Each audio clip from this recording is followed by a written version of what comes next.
Di kaki Gunung Lawu yang selalu diselimuti kabut, hiduplah seorang pemuda bernama Sena. Penduduk desa mengenalnya hanya sebagai pemuda pendiam yang mengelola kebun herbal kecil di belakang gubuknya. Namun, Sena memiliki rahasia yang ia simpan rapat-rapat di dalam sebuah kotak kayu cendana kuno 9 jarum langit. Suatu sore, ketenangan desa pecah ketika rombongan pengawal berbaju zirah perunggu datang mengusung tandu mewah. Di dalamnya terbaring Jenderal Baskara, pahlawan perang yang sekarat karena racun, napas naga, yang mematikan. Cari tabib di desa ini. Jika jenderal tidak bangun dalam 1 jam, seluruh desa ini akan dianggap lalai. Teriak sang ajudan dengan kalap. Sena yang sedang menjemur daun talas hanya menghela napas. Ia tahu, jika ia menolong, kedamaiannya akan berakhir. Namun, melihat wajah sang jenderal yang sudah membiru, nuraninya tak bisa tinggal diam. Teknik akupuntur aliran bintang utara. Sena mendekat tanpa suara, tanpa mempedulikan hunusan pedang para pengawal. Ia membuka kotak kayunya. Jari-jarinya bergerak secepat kilat, mengambil jarum perak yang setipis rambut. Titik pertama ia menusuk titik Tianfu di lengan atas untuk mengunci racun agar tidak naik ke jantung. Titik kedua jarum bergetar hebat saat menyentuh titik Susanli, mengeluarkan uap hitam berbau busuk dari pori-pori sang jenderal. Para pengawal ternganga. Mereka pernah melihat tabib istana beraksi, tapi tak pernah melihat jarum yang bisa bergetar dan mengeluarkan cahaya kebiruan seolah dialiri tenaga dalam murni. Hanya dalam hitungan menit, warna kulit Jenderal Baskara kembali normal. Sang jenderal terbangun, terbatuk, dan memuntahkan darah hitam pekat, tanda racun telah keluar. Siapa yang menyelamatkanku? Tanya jenderal dengan suara parau. Sena sudah membereskan jarumnya dan berbalik pergi. Namun, sang ajudan menyadari sesuatu. Di gagang jarum perak yang tertinggal, terukir lambang naga melingkar, simbol dari sekte kedokteran legendaris yang sudah punah 100 tahun lalu. Tunggu, kamu adalah pewaris teknik akupuntur dewa, seru sang ajudan dengan suara gemetar. Sena tidak menjawab, ia terus berjalan menembus kabut. Ia tahu, mulai besok, hidupnya tidak akan pernah sama lagi. Berita tentang keberadaan Dr. Sakti di kaki gunung akan tersebar ke telinga para raja dan pendekar haus kekuasaan di seluruh negeri. Hanya dalam 3 hari, ketenangan desa kabut lenyap. Jalanan setapak yang biasanya hanya dilewati kerbau, kini sesak oleh kereta kencana berlapis emas dan kuda-kuda perkasa milik para prajurit. Sena, sang Dr. Sakti, kini menjadi pusat perhatian yang tidak ia inginkan. Di depan gubuk bambu Sena, 2 kelompok besar berdiri saling berhadapan dengan ketegangan yang memuncak. Kerajaan Angin Timur dipimpin oleh Putri Arini. Mereka membawa peti-peti berisi emas, sutra, dan janji jabatan sebagai tabib agung kerajaan. Sekte Pedang Hitam kelompok pendekar aliran hitam yang dipimpin oleh tetua bermata satu, Ki Grudo. Mereka tidak membawa emas, melainkan ancaman tersembunyi di balik jubah mereka. Tuan Sena, ujar Putri Arini dengan lembut namun tegas. Ayahandaku sang raja sedang menderita lumpuh layu. Jika Anda bersedia ikut ke istana, seluruh kekayaan di kota selatan akan menjadi milikmu. Ki Grudo tertawa parau, memotong ucapan sang putri. Emas tidak ada gunanya bagi orang mati, Tuan Putri. Sena, pemimpin kami membutuhkan teknik akupuntur dewa milikmu untuk menembus batas tenaga dalam. Ikut kami sekarang, atau desa ini akan rata dengan tanah. Teknik akupuntur sentuhan pemutus nadi. Ketegangan pecah saat salah satu murid sekte pedang hitam mencoba merangsek maju dan mencengkeram bahu Sena. Tanpa menoleh, tangan Sena bergerak sangat halus hampir tak terlihat oleh mata awam. Sena hanya menggunakan ujung jari telunjuknya, menekan titik janjing di bahu pria itu.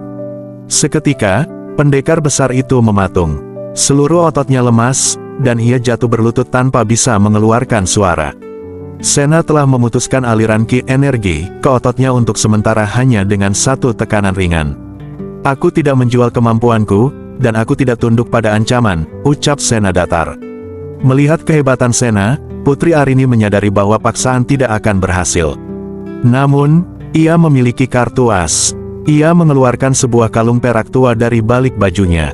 Mata Sena membelalak. Itu adalah kalung milik ibunya yang telah lama hilang. Ikutlah denganku bukan sebagai pelayan, tapi sebagai tamu terhormat, Sena. Dan aku akan memberitahumu di mana pemilik kalung ini berada, bisik Putri Arini. Sena terdiam. Di satu sisi ada ancaman kekerasan dari Sekte Pedang Hitam, di sisi lain ada rahasia masa lalunya yang dibawa oleh Kerajaan Angin Timur. Di tengah kepungan dua kekuatan besar ini, Sena menyadari bahwa ia tidak bisa lagi bersembunyi. Sena akhirnya setuju mengikuti rombongan Putri Arini ke ibu kota Kerajaan Angin Timur. Namun, perjalanan ini bukanlah kunjungan kehormatan, melainkan ujian hidup dan mati. Begitu menginjakan kaki di istana, ia disambut oleh aroma dupa yang pekat dan tatapan sinis para tabib istana yang merasa terancam oleh kehadirannya. Di aula pengobatan, Sena dihadang oleh Tabib Guntur, kepala pengobatan kerajaan yang sombong. "Pemuda desa seperti kamu berani mengaku bisa menyembuhkan raja. Lihat ini," seru Tabib Guntur sambil menunjuk seorang prajurit yang tangannya telah menghitam karena terkena bisa ular gelar songo. "Jika dalam 10 hitungan kau tidak bisa menghentikan pembusukan ini, kau akan dilempar ke penjara bawah tanah." Para tabib lain tertawa remeh. Bagi mereka, satu-satunya cara adalah amputasi. Teknik akupuntur jaring laba-laba emas. Sena tidak bergeming. Ia mengeluarkan jarum peraknya, namun kali ini ia melakukan sesuatu yang belum pernah dilihat siapapun. Ia mengikatkan benang sutra tipis pada pangkal jarumnya. Langkah pertama Sena melemparkan 3 jarum sekaligus ke titik kuze dan daling. Langkah kedua melalui benang sutra tersebut, Sena menyalurkan tenaga dalam murni untuk memancing bisa ular keluar. Hasilnya, darah hitam memuncrat keluar dari ujung jari prajurit itu, dan warna kulitnya kembali cerah dalam sekejap. Seluruh ruangan hening. Tabib Guntur terduduk lemas. Teknik akupuntur jarak jauh adalah legenda yang hanya ada dalam kitab kuno. Sena kemudian dibawa ke kamar raja yang tertutup tirai sutra tebal. Suasananya mencekam. Saat Sena memegang pergelangan tangan sang raja untuk memeriksa nadi, jantungnya berdegup kencang. Ini bukan lumpuh biasa. Ini adalah 9 segel kematian. Seseorang telah menusukkan jarum beracun secara perlahan ke tulang belakang raja selama bertahun-tahun. Sena menyadari bahwa ada pengkhianat di dalam istana. Saat ia hendak memulai pengobatan, lampu minyak di kamar itu tiba-tiba padam. Suara desing anak panah terdengar menuju ke arah leher Sena. Dengan refleks kilat, Sena menangkap anak panah itu hanya dengan 2 jari. Di kegelapan, ia melihat sesosok bayangan berpakaian hitam melompat keluar jendela. Putri Arini masuk dengan obor, wajahnya pucat. "Sena, apa yang terjadi?" "Raja tidak sakit, Putri. Beliau sedang dibunuh secara perlahan," jawab Sena dingin. "Dan orang yang melakukannya ada di ruangan ini beberapa detik yang lalu." Sena kini terjepit. Jika ia menyembuhkan raja, sang pengkhianat akan membunuhnya. Jika ia gagal, ia akan dihukum mati oleh hukum kerajaan. Sementara itu, di luar istana, mata-mata dari Sekte Pedang Hitam ternyata sudah menyusup, menunggu saat yang tepat untuk menculik Sena. Istana Kerajaan Angin Timur berubah menjadi medan tempur. Saat Sena baru saja mengidentifikasi racun di tubuh raja, ledakan keras menghancurkan gerbang samping paviliun.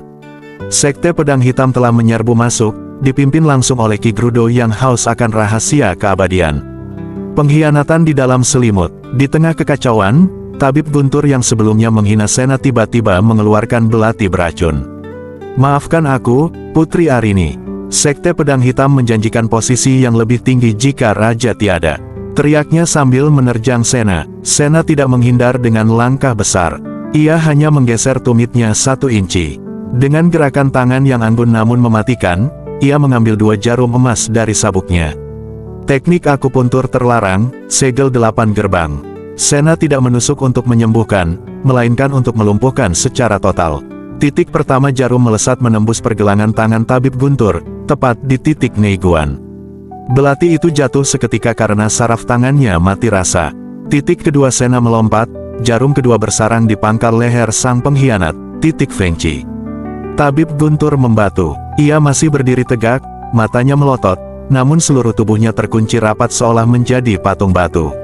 Itulah teknik akupuntur pemutus gerak yang legendaris. Ki Grudo masuk dengan pedang besarnya yang mengeluarkan aura hitam. "Serahkan kitab akupuntur dewa atau kepalamu akan menghias gerbang kota." Sena berdiri di depan ranjang raja yang tak berdaya. Ia tahu ia bukan seorang pendekar pedang, tapi pengetahuannya tentang anatomi manusia adalah senjata terkuatnya. Setiap gerakan pedangnya bergantung pada aliran napas di paru-paru. Jika aku mengacaukan titik Sanzong miliknya, pedang itu tidak akan lebih berat dari sebatang lidi. Sena menyebarkan selusin jarum di antara jari-jarinya. Saat Ki Grudo menebas, Sena melemparkan jarum-jarum itu dengan teknik hujan bintang. Ki Grudo menangkis sebagian besar, namun satu jarum kecil berhasil menembus pelindung dadanya dan mengenai titik saraf di ulu hatinya. Ki Grudo terhuyung, napasnya tersengal. Kau bukan sekadar tabib. Aku adalah penyembuh, ucap Sena dingin. Tapi bagi mereka yang membawa maut, aku adalah maut itu sendiri. Di tengah kemelut, Putri Arini menarik lengan Sena. Kita harus pergi sekarang. Pasukan pemberontak sudah mengepung istana. Ikuti aku akan membawamu ke tempat ibumu disembunyikan. Ternyata, kalung yang dibawa Putri Arini adalah kunci menuju sebuah penjara rahasia di bawah tanah istana, tempat para ahli medis legendaris ditahan selama puluhan tahun untuk riset rahasia kerajaan. Sena menyadari bahwa menyelamatkan raja hanyalah awal, ia harus menyelamatkan warisan keluarganya. Putri Arini membawa Sena menuruni tangga rahasia di bawah aula utama. Di sana, di sebuah ruangan yang dipenuhi buku-buku kuno dan aroma obat yang menyengat, duduklah seorang pria tua dengan jubah emas yang pudar. Dialah Pangeran Agung, adik sang raja yang selama ini dianggap telah mati, namun ternyata dialah otak di balik semua konspirasi ini. Di sampingnya, seorang wanita parubaya dengan tangan terantai perak sedang meracik ramuan. Sena membeku. Wajah itu sangat mirip dengan lukisan yang selalu ia simpan. Pertemuan yang menyakitkan. Ibu, bisik Sena parau. Wanita itu menoleh, matanya berkaca-kaca.